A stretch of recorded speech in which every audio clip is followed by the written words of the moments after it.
Welcome to the Entrepreneurial Odyssey. My name is Rob Ratliff, and I'm here with Ethan Ashby, and we're going to be talking about his business and what it means to be an entrepreneur to him, and talk a little bit about his entrepreneurial journey. So, welcome, Ethan. Glad to have you. Yeah, glad to be here. Thanks, man. I appreciate you inviting me on. Yeah, you bet. Tell me a little bit about what your business is, what you do. Yeah, so my business is called Zotic Rentals. We're out of South Salt Lake, and we rent out luxury and exotic cars. We started it about 2.5 years ago, just with one car, kind of worked our way up, and we're at, I think, 25 cars now. We do everything from BMWs and Audis and Jeeps all the way up to Porsche, Lamborghini, stuff like that. So, pretty fun business. Yeah, no, that sounds really good. What made you decide to get into that?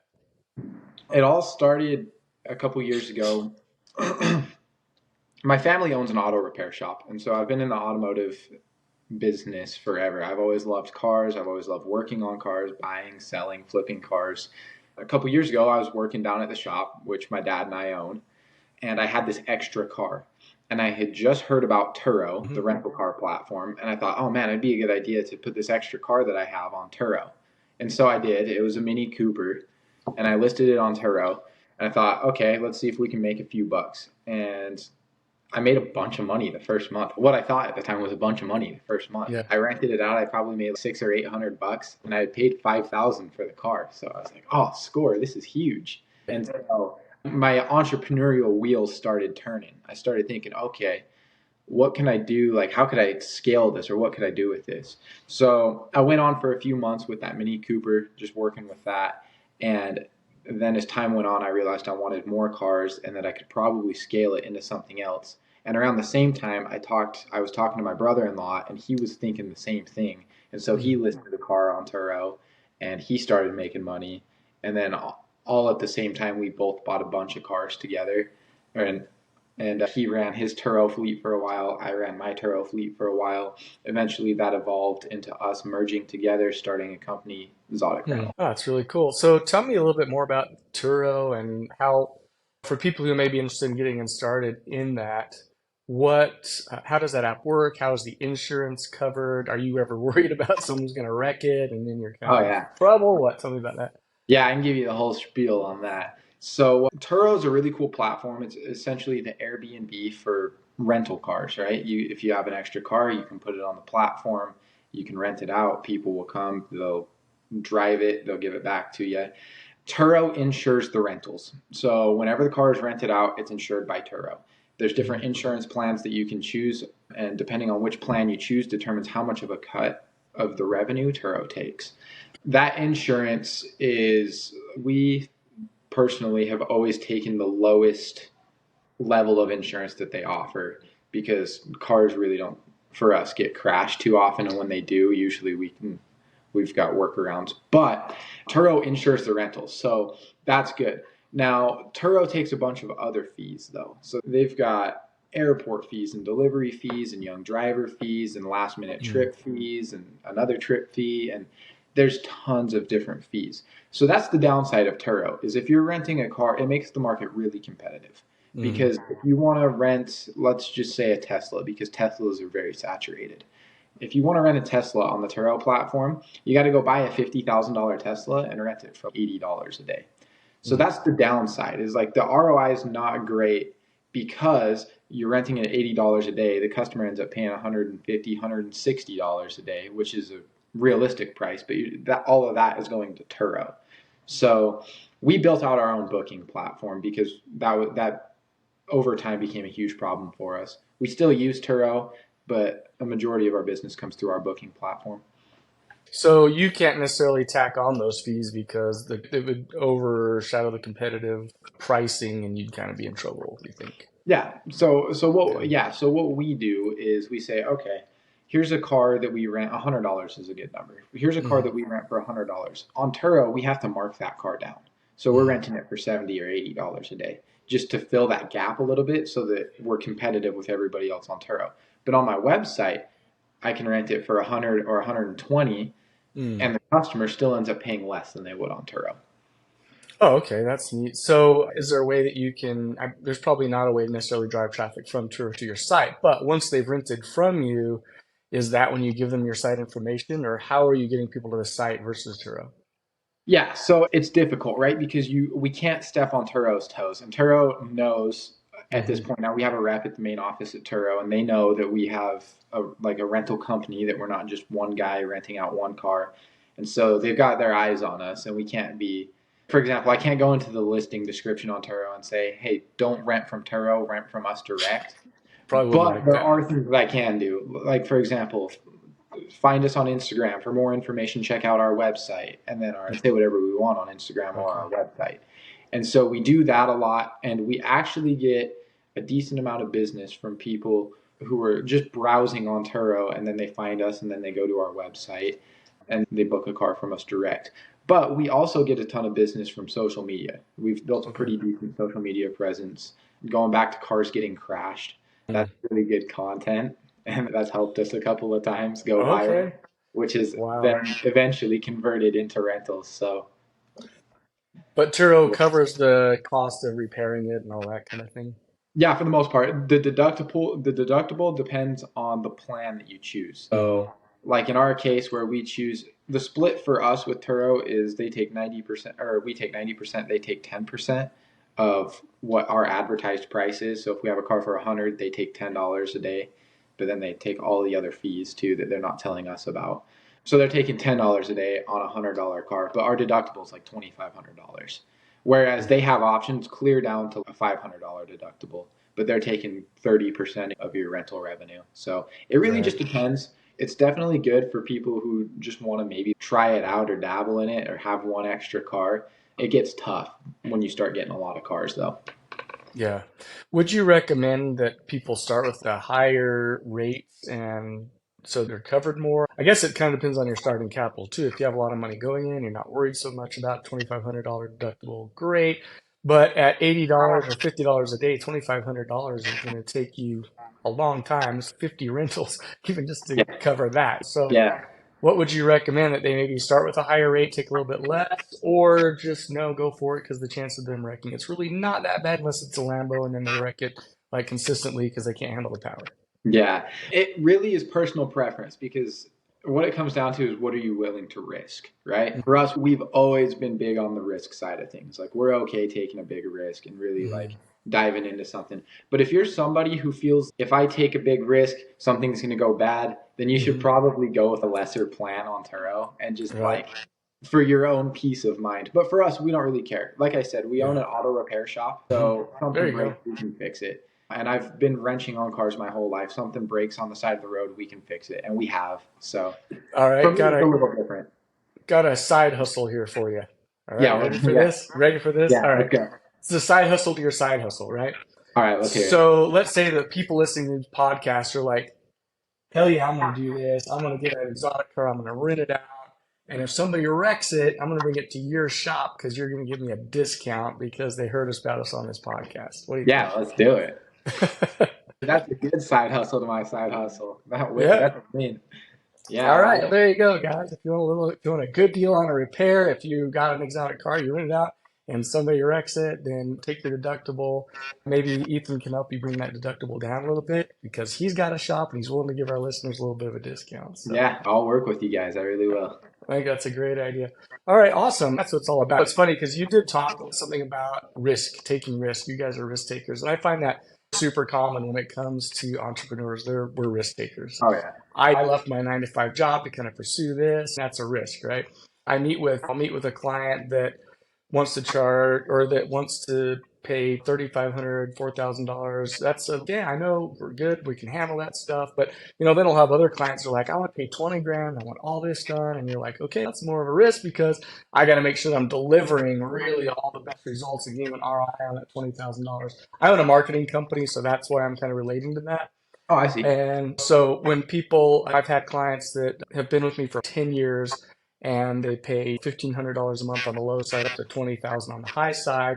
But that's for multi-channel and content creation, video, photo. We do all this stuff, setting up the Instagram, SEO, building websites, just like all this stuff. So as an entrepreneur, we're constantly, or I and my partner are constantly taking risks, either on what we're doing for the customer or like I say, quitting a 9 to 5 and jumping into it. So how much of being a risk taker do you think, and on a scale of 1 to 10, where do you think most entrepreneurs lie in your thoughts and the amount of risk that they're willing to take? I think 7. I think Yeah, most entrepreneurs sit around a 7. yeah, I would agree with that assessment. I think that sounds pretty Yeah. good. Yeah. If you're not willing to take risks, then you're probably not going to be doing the things that you need to. It was a big risk for you to say, "Hey, I'm going to go out and buy this super car or whatever." What's the most expensive car that you rent right now? We have a Lamborghini that's Hmm. owned by an investor, but it's still a Hmm. risk to rent it out. It's even more of a risk, I feel like, because it's not my car. You know what I Right, mean? right. It's somebody else's car. Yeah. But yeah, yeah, we've bought some expensive cars, and what's the biggest risk has been we bought a lot of cars at once when we Mm, started on our personal credits because that's all we had. And mm, so within a month, we each bought 5 or 6 cars, and they were mm, expensive. It was a quarter mm, million dollars worth of cars, and neither of mm. us actually had any money. So we're Right. like, hopefully this works. So I like to think I might have a screw loose. Like I might be on that risk scale. I might be like an 8 or a 9. I might have something Yeah. wrong with me. Oh man, I don't think so. I think there's so many entrepreneurs. If they're really going to be successful, there comes a time when then they just go to hell with it. I'm throwing it all in. I've got to go all in or go home, right? Yeah, And I feel like there are a lot of people out there who maybe that's the only thing holding them back. They just aren't taking the risk that they need. Now, you got to be smart about your risk. We're not saying, I'm not telling anyone, hey, just go quit your 9 to 5 and start a rental business. That's not what I'm saying.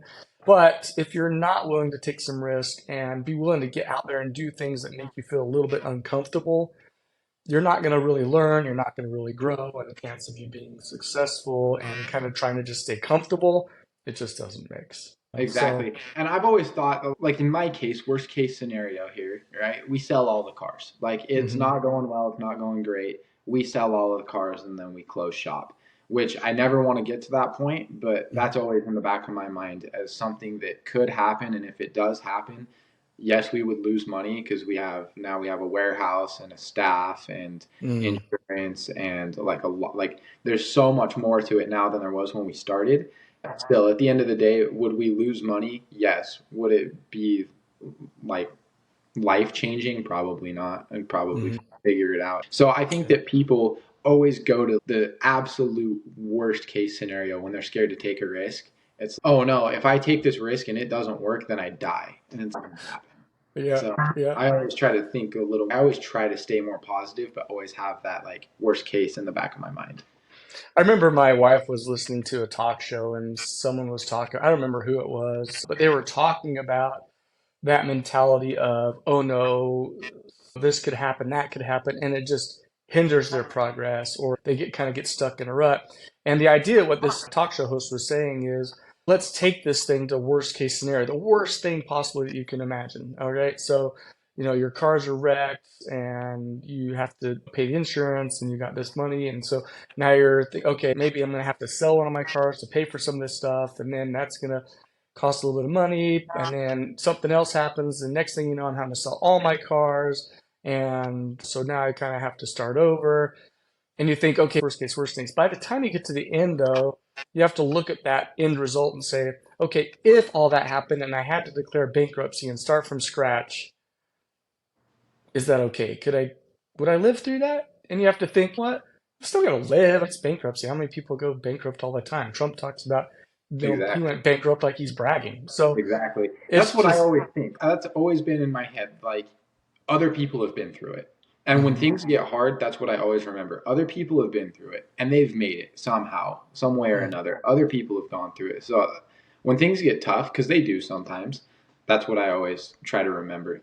I have my wife's uncle had a big business where he was selling materials for roads. He had a big gravel pit, and you've kind of seen he bought this mountain basically to do this big gravel pit and everything. And the city just kind of came in and said, "We're taking it. We need it for something," and gave him a super low ball price. Basically, he lost his shirt, had to declare bankruptcy, moved from his really nice house into a mobile home kind of thing. Just bankrupted him. Just he had to start completely over.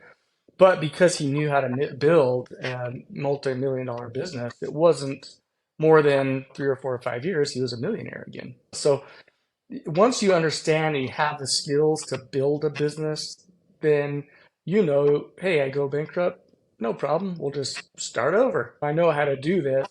We can do it again. So, Absolutely. And that's not to say that it wouldn't be uncomfortable, right? I'm mhm, sure in your uncle's situation that was very uncomfortable, and it was probably I don't know because I don't know who he is or anything like that, but probably one of the hardest times of his life to go bankrupt and lose mhm, everything. Like that is not an easy thing to go through, mhm. but you can make it through it, and then it's a perfect example. You can make it through it, and then 10x what you did before. Yeah, and it's like a great story down the road, right? Yep. Absolutely. Right? So that's what life's about. There's ups, there's downs, there's twists or turns. You have triumphs, you have failures.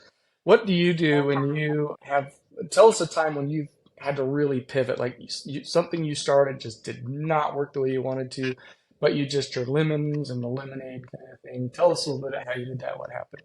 We've had a lot of different things. I always tell people we've done everything the wrong way to figure out how to do it the right way. So that's been a couple years of doing things wrong. But one of the things that always comes to mind, this story always comes to mind when people ask me this question, is a time where my business partner and we were doing well with the rental cars. We had gotten just like a little bit established. We had a little location in South Salt Lake. We were doing pretty decent business, but we were financially tapped as far as credit goes. The banks would not lend us any more money because we each personally had like at least 6 cars on our credit that we had financed and Right. totaling between 250 and $300,000 in car loans. Mhm. And so the banks, we're young guys. We don't have years of credit history or years of like even work history. And Right. so we got to a point where the banks just wouldn't lend us money anymore. But we were booking out all the time. Like we were running out of cars regularly. So we Hmm. thought, okay, what can we do to get more cars? Like we need to get a little creative here. So we started involving friends and family, which is a slippery slope. Yep. Yep. We told our friends and family that if they wanted to purchase a vehicle, add it to our fleet, that we would split the revenue with them. And we put together this whole plan and we put it all on paper and it worked. On paper, it made sense. And in reality, it did not make sense. We got pretty deep into it. We had about 36 cars at our peak, and like 12 of them belonged to me and my business partner. And the rest of them, the other 24 cars, were owned by other people. So that Mm. was like 20 something other people that were on our payroll that we were paying out every couple of weeks for their cars. And there were so many unexpected things that happened with that. We had catalytic converters getting stolen because we were in South Salt Lake in a parking lot. And so we would show up one morning, catalytic converter would be gone. We're liable for that. It's not my car, it's Right. somebody else's car, but it was in my parking lot and we're watching over the car. So I got to pay for a catalytic converter. One of my guys is driving down the highway delivering a car. Rock flies up, cracks the windshield.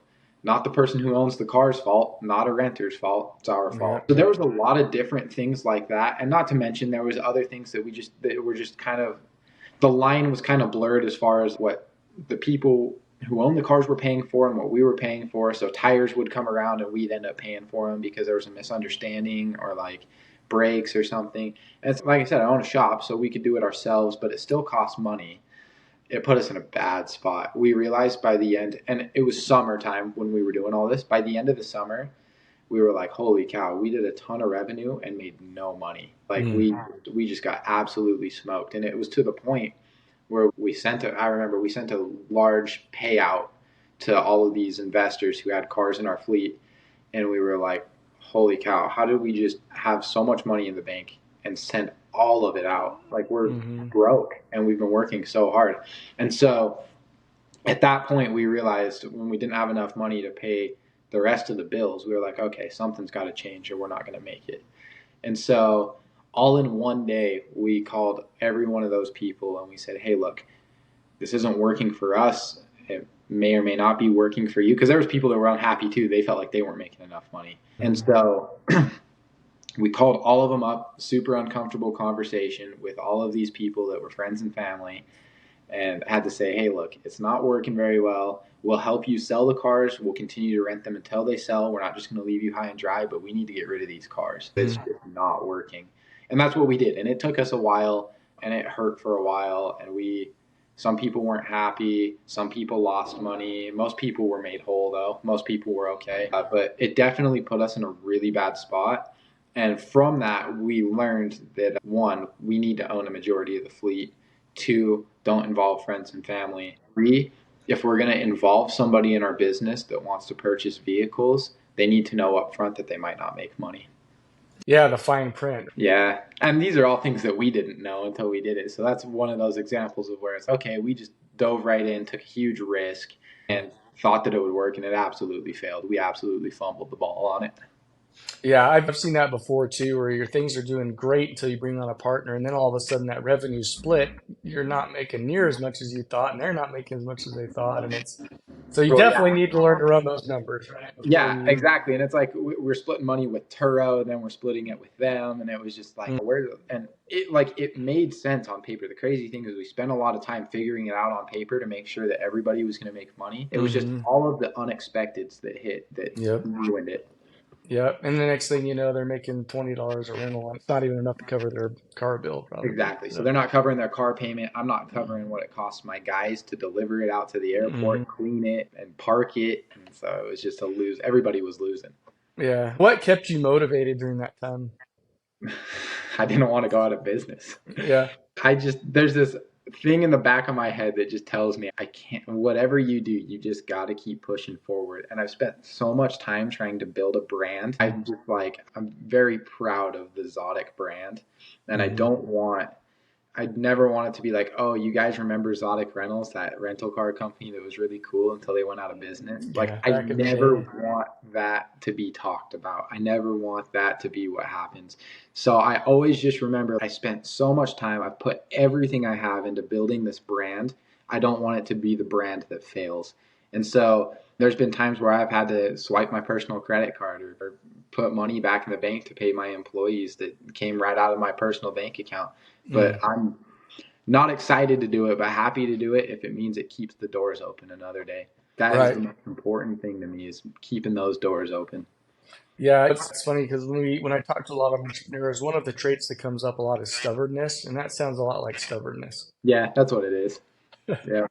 Like I am not giving up. You will not tell me this isn't going to work. It will work, and I'll do everything that I can to make sure it works. So, Exactly. And I strongly believe that we have a lot more control than we think we do as far as those types of things go. Like, I think that sometimes people get really tired. And when they get mhm. tired, they start to underperform. And then that's when they give up.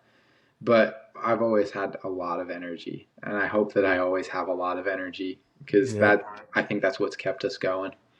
Speaking of energy, what kind of things do you do to keep your energy up? Is it Red Bulls? Is it working Yeah. out? Is it? Tell me what's your secret for energy? It's Red Bull. I always tell everybody Zotic is run on Red Bull. Oh Like, yeah, that's awesome. no, it's tough. It's really tough because I work a lot of hours because I do spend a lot of time at our shop too. So there's Hmm. days where I'm working 16 hours a day. There's actually a lot of days where I'm working 16 hours a day, and that's a lot. Try I try really hard to separate myself when I can, but I'm obsessed with both of my businesses, and so that makes it difficult to take a step back. But there's times my wife is really good to help me out. She'll be like, Hmm. okay, you need a break, you need to Hmm. sleep. She'll text me when I'm at our shop late and say, hey, you need to come home. I know you haven't slept much. You need to sleep. So my wife is super good for helping me out that way. The energy comes from two things. One, it's a passion for what I do. Like I Hmm. love what I do. I love owning Exotic. I love that it's a brand that people are starting to recognize. I love that I get to drive cool cars and own cool cars. And then the other half of it is just energy drinks. Yeah, right. Just drink some energy drinks. No, that's definitely another thing that I've heard podcasts talk about is the passion behind it. It's Yeah. so much easier to work those extra hours and to work hard and solve those problems that you have when it's your own company, your own reputation, your own brand. It is a bit of a prideful thing, not in a bad way, but just you want that business to survive. You like the business that you're in.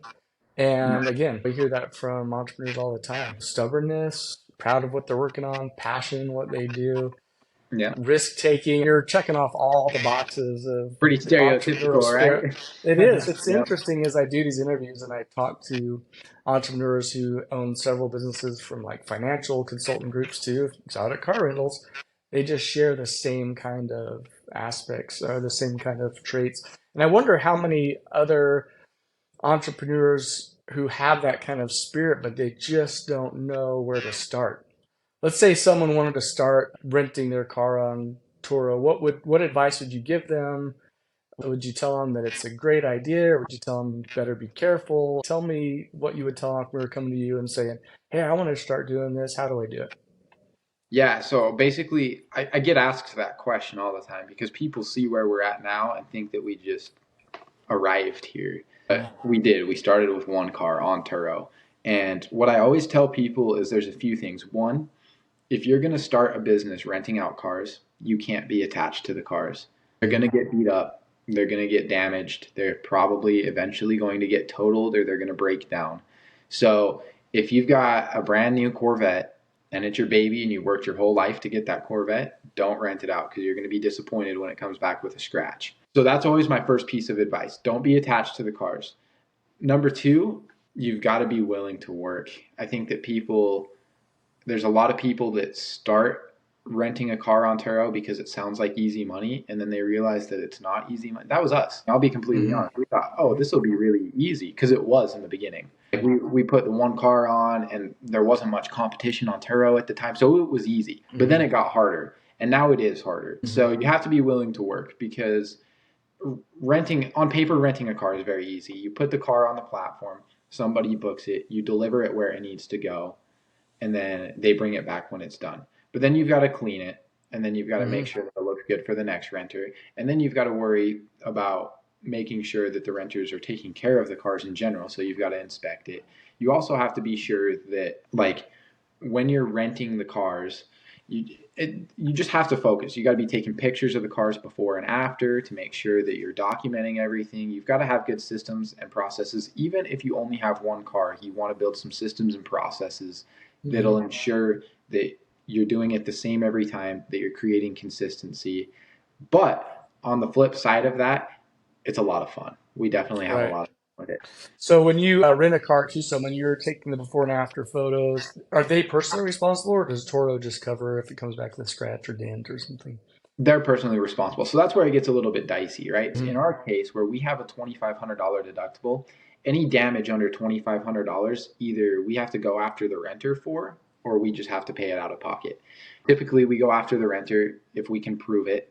And that's where we're a little bit different than a guy just renting out one car on Turo because we have a little bit of a different system in place. We've got their insurance on file, like we've got their driver's license. We're like preparing for all of this because we've been through it so many times that when something happens, we can then say, okay, look, you did this damage. Here's the before picture. Here's the after picture. We need you to pay because Turo won't do anything unless you're paying the deductible. So if there's $500 in damage, Turo will say, yeah, we'll get you $500, but you got to pay us $2,500. And so we're on our own.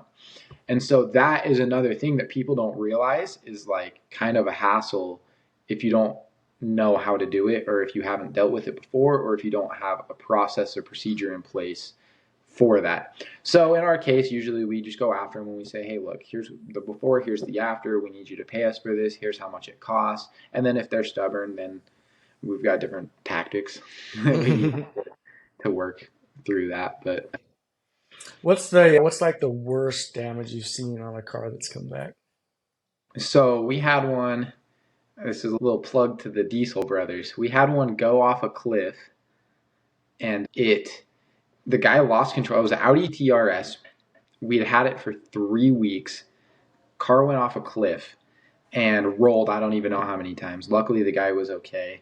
But the car was stuck down in this ravine, so we had to call the Diesel brothers, and they made a YouTube video out of it. They had to recover it out of the ravine, and it was bad. It was bad. The car probably rolled 5 or 6 times, and it was beyond totaled. We couldn't believe that the guy walked away from it. But yeah, the Diesel brothers came and helped us out. They were super cool. That was definitely the worst damage. And then 2 weeks later, our Toyota Supra got T-boned, and that one was pretty bad too. That's crazy. So how did you recover that? So both of those rentals were actually on Turo. They just happened to be on Turo.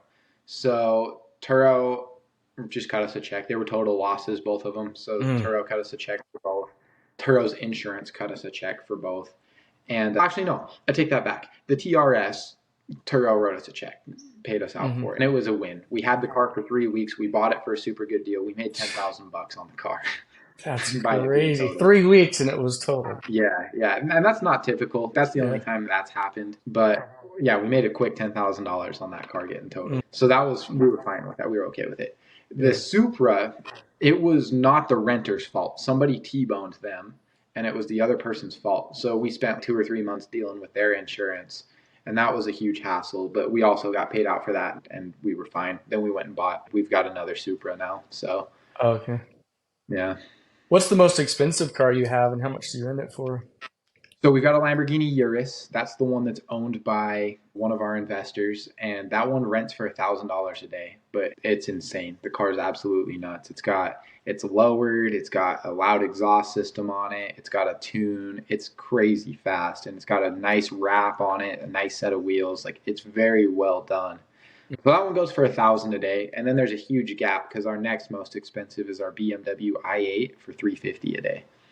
Okay. Yeah, that is a big difference. Yeah. But So hey, we're if you want trying to to, fill that. Our goal is to kind of fill that gap a little bit, get some kind of in between there. yeah, if you want to rent a Lambo though, it's not a bad way to go. You know, Yeah. Yeah. that's You really know, neat. So what are your plans? Where do you see yourself like 5 years from now? Do you think is it something you grow and grow, or has it become more risky and harder to manage and less profitable as you grow? I think right now the goal is we're trying to raise capital. We're working with a few investors now to try to raise capital to expand.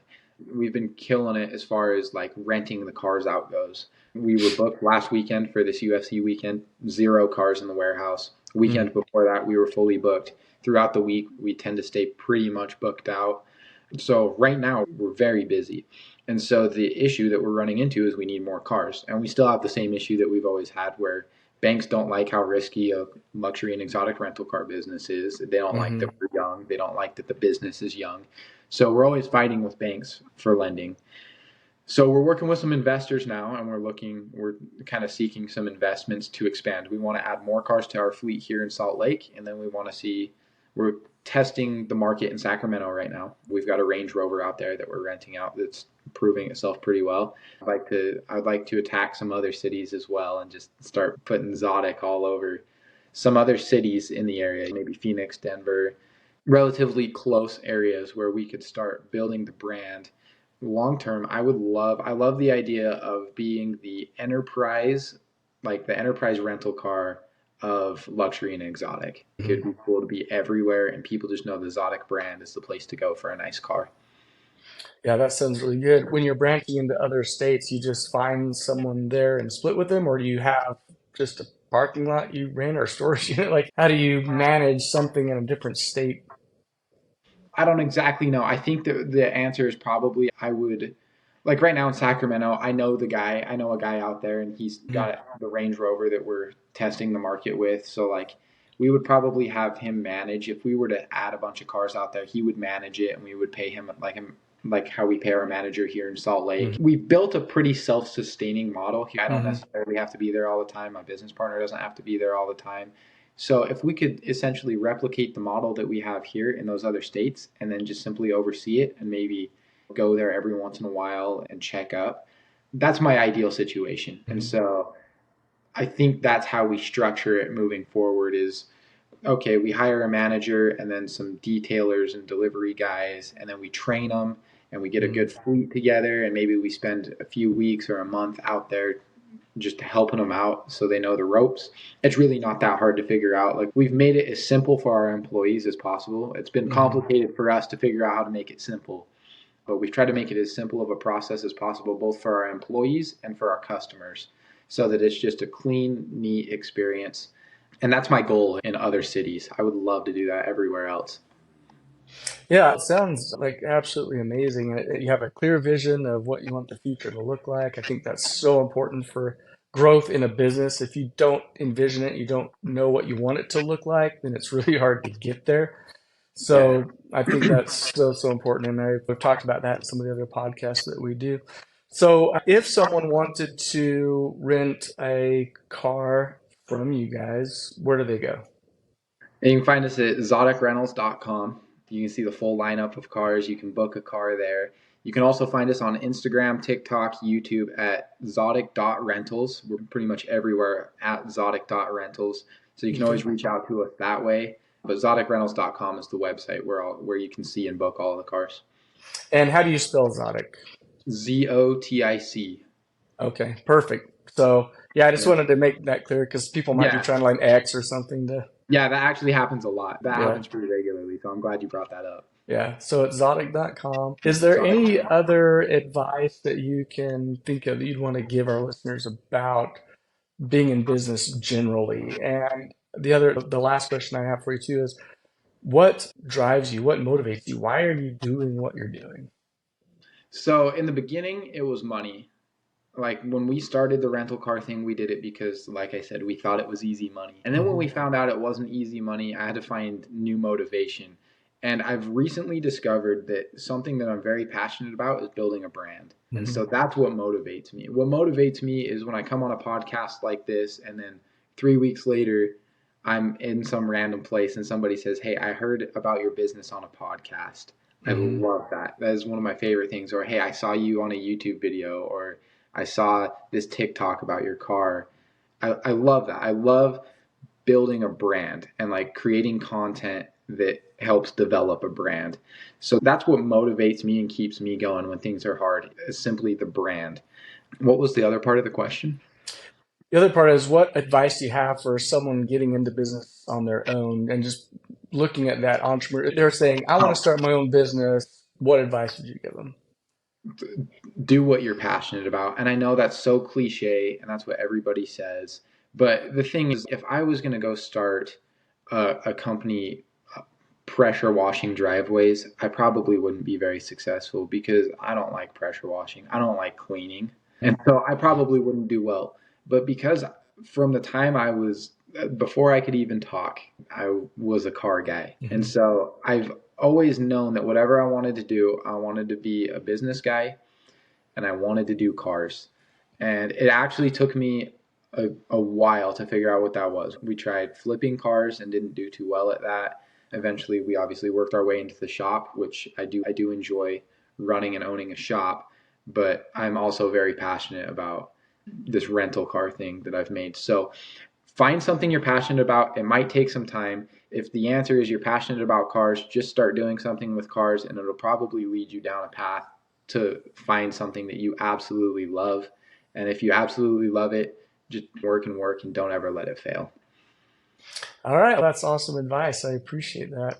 I think that we really have covered just a lot of great things here. Passion, stubbornness, taking risks, willing to work. You've got to work if you want your business to grow.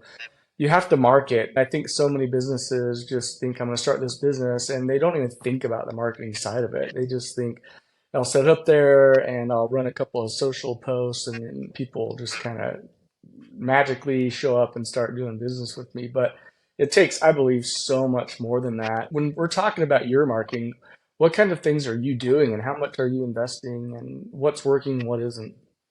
Man, that's another thing that I've learned to love is marketing. So we do a lot of Facebook, Instagram, as far as like paid ads go, as well as Hmm. Google. And then most of where our traffic and our brand recognition has come from is from those videos, right? Like the videos of the cars being totaled. We do a lot on TikTok, YouTube, Hmm. Instagram. We're big on content creation just because I think that our generation, my generation of people is just they're just laser focused on TikTok, Instagram, Hmm. YouTube. And if that's where they're at, that's where I'm going to go. And Hmm. so we do a fair amount of paid ads, but we do a lot of content creation, just trying Hmm. to just really pop off and go viral. And sometimes it happens, and sometimes it doesn't. But we've also found a passion for creating content. The other thing is SEO. I have become a YouTube expert at SEO. I've watched a lot of videos about it and learned how to do it myself. I'm not an expert. Say I'm a YouTube expert, but I'm really not an expert at it. I'm not even great at it, but I know the basics and I've learned a lot and I actually kind of enjoy it. So those are some of the things that we do for marketing, but we try to have as much fun with it as possible. That's kind of the underlying idea of our whole entire brand is we're just having fun. Yeah, it's amazing how Instagram has become like this advertising platform that really, I think, was a little unexpected. It was a cool idea and it kind of got, but it's really turned out to be very good for marketing. And especially when you can put your ads up on Facebook and then they also show up in the Instagram feeds. In my business, we do a lot of that stuff for people, and we've seen just for very little money, you can really get a lot of traffic. But like you've noted, it has to be good, engaging content that people really like, they share. Otherwise, just putting up a picture of a puppy and saying, rent a car from us, Roofy does, or I don't know. Anyway, you Yeah. know what I'm saying? It's not going to work. It's got to be fun, engaging, interesting content that people want to share. And so we've kind of found the same thing. And I love the fact that you're using social media that way. I think it's a perfect fit for the products that you have. Love the idea of taking car wrecks that would should be a total, this is terrible for our business, and turning into something that's really good for business to drive that traffic. That's part of the entrepreneurial spirit, taking those bad things that happen, turning them into something good. I remember there was, I don't remember if it was Snowbird, Brighton, I can't remember which ski resort it was, but some person put a 1-star review about the resort saying it was like way too technical, way too fast, and all this kind of stuff. And they made that their center fold ad, like in one of the ski magazines. They I got like the love it. centerfold ad and they had 1 star, too technical, too fast. And of course, the guy was from California, but you know, people Of course. here look at that and they're like, hell yeah, that's where I'm going. So, Exactly. not every bad thing is a bad thing if you can find a way to. When Richard Branson first started his airline, Virgin Atlantic, and he had these little glass salt and pepper shakers that you'd get with your meal, and people would take those instead of every flight. They would take half of the salt and pepper shaker. You just and so what he did, rather than get upset about it or try to monitor that or switch to plastic or something, he kept the little glass salt and pepper shakers, but he put on it something like proudly pinched, meaning stolen from Virgin Atlantic. So it That's became marketing pieces all over the world that people were stealing off this airplane, and then people would see those and think Virgin Atlantic. So gotta be able to yeah. pivot, think on the spot. There's something to be said for creativity like that. I think if you can be creative and think outside of the box, you can get so far. And no matter Hmm. what, that's a perfect example of that. That's so cool. Yeah. I appreciate your time, Ethan. I'm going to go ahead and finish this up. But if you're listening and you want to rent an exotic car, go to Zotic.com and check out Zotic.rentals on the different social media platforms. Ethan, appreciate your time. Thanks for all the great advice. And I'm sure, hopefully, at least we'll have you on here again. Yeah, absolutely. I appreciate the time. I appreciate the invitation too. It's been sweet. I appreciate it. All right. Thanks so much, man. I hope you have an awesome rest of your week. Yeah, you too, man.